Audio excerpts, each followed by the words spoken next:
Carlitos! Voodoo Apocalypse. Just picked this up in my local $1.25 tree, and I can honestly say $1.25 well spent. This movie is a spoof of grindhouse films made in the 70s. I'm not an expert on these kind of films, but your boy was entertained all throughout this one. Buckle up, let's go. So the story starts in Mexico. This taxi driver drops this dude off and he goes over to this bar, and we get this awesome introduction. Hey, I'm looking for this dude Charlie. I don't know what you're talking about. Whatever, just give me a whiskey. This is tequila. I got a problem with this. Why? Cause it's a drink for men and you're a sissy boy? Oh no, you silly man. Last time I got a tequila and I spilled it on my pants. And then the bartender and customers tried to suck my dick. I love it. Then we get this epic bar fight where White Chocolate lays a smackdown on all these fools.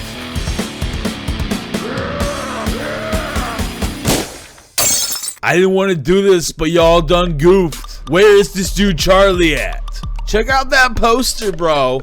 Oh.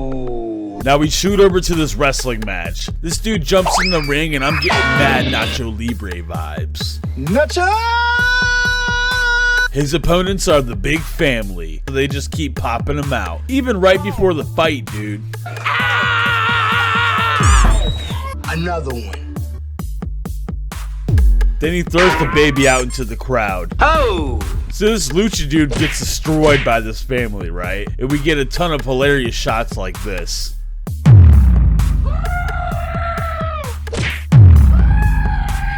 Until this dude makes an epic comeback. He wins and the crowd goes wild.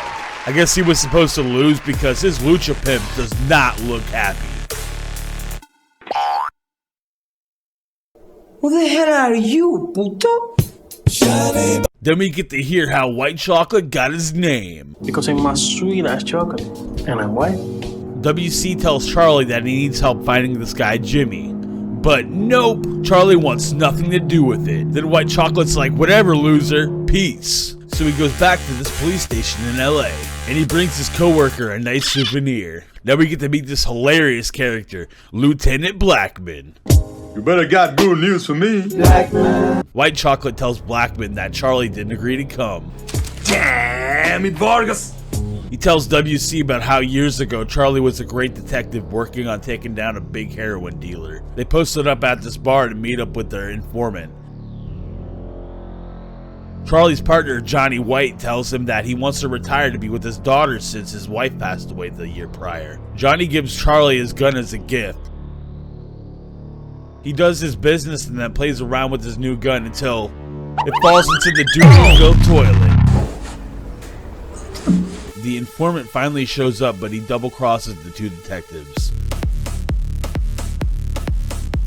This heroin dealer's name is Jimmy. He's a famous musician. Ooh, who is this? Johnny's finally like, screw this, let's go.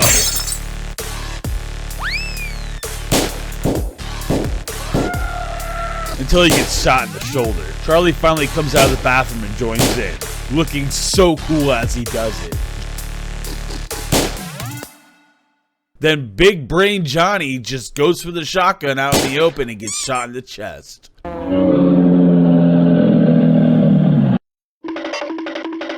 And Johnny made Charlie promise to watch over his daughter. Death smells like shit. So Charlie shows up and he's here for blood. Vargas! I'm going to kill Jimmy. Blackman tells Charlie that White Chocolate is his new partner, and he's just not having it. And then White Chocolate grabs a handful of nuts. I am who decide who works together. So shut up your fucking mouth. Charlie goes to Claire's apartment to apologize for leaving. Huh? And Charlie just like creeps on her the whole time. No, well, I mean... hot. Stop thinking with your dick, dude. I mean smoking. Charlie tells her he's gonna take down Jimmy Vanilla and he leaves her his card. He then heads over to White Chocolate's crib, and White Chocolate introduces Charlie to his family. Arbitro rigore! Arbitro VOODOO! They all sit down to eat, and WC's mom is convinced that Charlie is gay. WC leaves to use the bathroom. I make room for the spaghetti. Oh snap! Carlitos! Charlie's Lucha pimp. He followed him here all the way from Mexico. How big was that fight? This guy gets a bit frisky. Then Charlie's like, bet. This Lucha pimp walks over and talks all this shit, and they get stuck with this knife. White Chocolate's back, baby! ¿Alguien ha pedido Tabasco? And then he comes over with the heat, but Mama's just not having it and blows a hole in her ceiling. Mama done saved the day. Shit, bug. So the next day they meet up at this bar and we get this awesome investigation montage.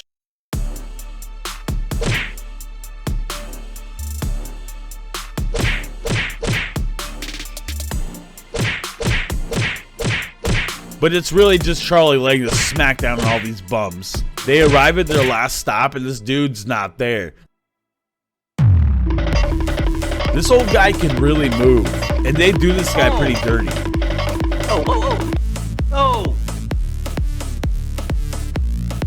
So they finally catch up to him on the roof, and Charlie puts him to sleep. This painting is just beautiful. So they interrogate this guy, and he swears he knows nothing, and he hasn't seen Jimmy in over 5 years. Charlie shows White Chocolate that he stole this dude's notebook. What the fuck?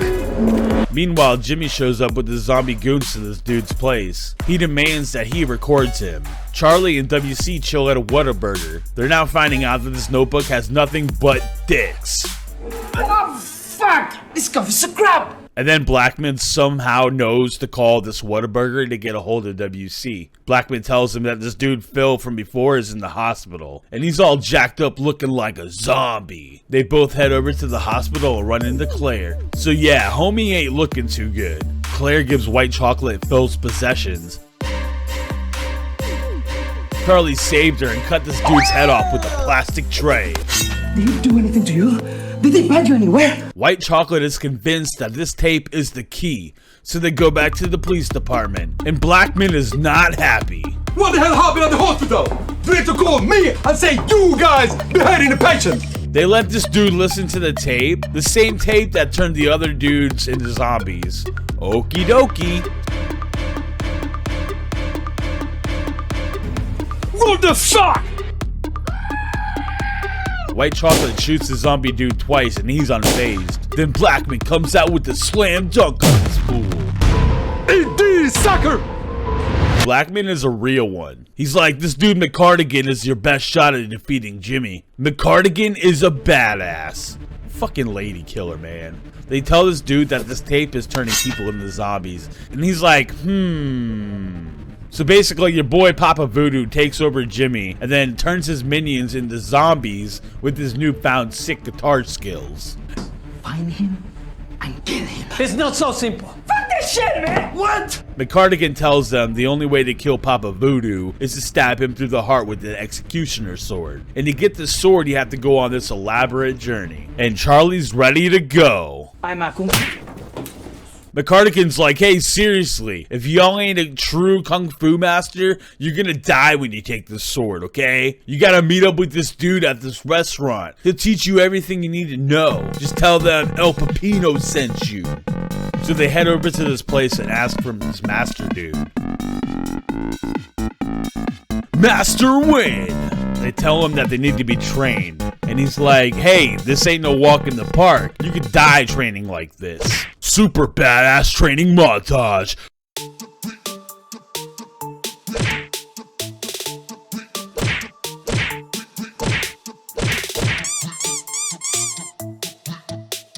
I'm a Rocky fan, so I'm loving this. Okay, so now these guys are official. Kung Fu Masters. Now you must climb the mountain of shame. They head into this cave and like run into a couple skeletons. The sword is found easily, but there's actually 3 of them. And this throws these guys through a loop. They argue about taking just 1, just 2, or all. White Chocolate takes 2, and Charlie convinces him to leave the 3rd. They put their swords together and now they're looking pretty sweet. They're heading back to LA and the Lucha pimp finds them again. Then we get this epic car chase. Charlie's pissed now, so he gets up on top of the car and jumps onto the other one, driving his sword into the driver's head. And then he steers with the dude's head, and then jumps off with ease afterwards. Epic hero shot! Papa Voodoo's zombies go over to Claire's apartment to abduct her and sneak right behind these guys somehow. He then finds this note, so Papa Voodoo and his zombie crew are laying down this funky jam, and all these people are turning into zombies. The guys are waiting for the music to end, and they get this great surprise. Didn't want these to get out of hand. They throw on these noise-canceling headphones, and then this dude, Jack, shows up. And he's like this ex-veteran badass dude, right? Yeah, he immediately terminates himself. Oh well. So they go out and murk a bunch of zombies. This one's a little horny. I love this man. Give the chance. They're able to turn the speakers off and the guys run after Papa Voodoo, while these guys fight for their lives. They run into Claire. Papa Voodoo shows up and starts messing them up with his awesome guitar skills and talks a whole mess of shit. Papa Voodoo plans to have a kid with Claire and have his kid rule the world. Got him! McCartigan saves the day. This guy ain't no dummy. Then Claire's all like, oh my god, my hero, with Charlie. Meanwhile, Papa Voodoo gets back up. But before he can do anything, Charlie chops this dude's head off. Then all the zombies die and these guys survive. This tombstone is too much. So Charlie is asking for forgiveness for running away and stuff. And Charlie makes a pretty valid point. The best way to take care of her is sleeping with her. What if something happened to her during the night? Then Blackman and this chick show up. Blackman tells them about these disco vampires. And Charlie's got a problem. Fuck. What's your problem? I hate the fucking disco music! The end.